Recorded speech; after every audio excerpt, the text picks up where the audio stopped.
Before unboxing the arm, be mindful of the configuration of this flange here.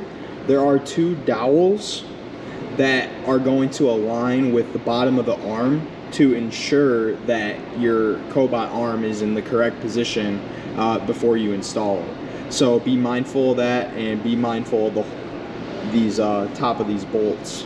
All that's going to align and make sure that your Cobot arm is fitted correctly.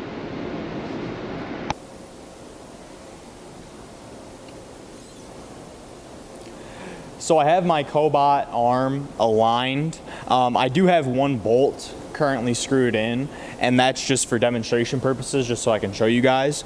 But you might even want to have two people to do this step of the Cobot setup, just because this is kind of heavy and it could be potentially dangerous.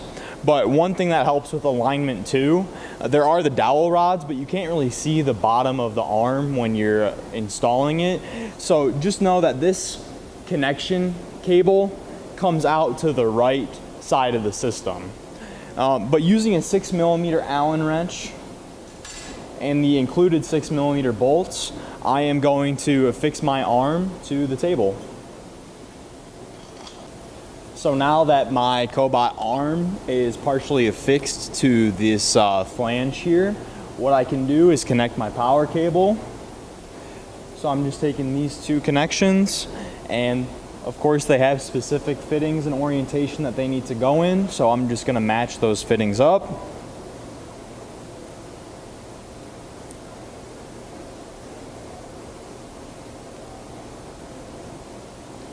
And I'm pushing in, and then I can screw this to the right.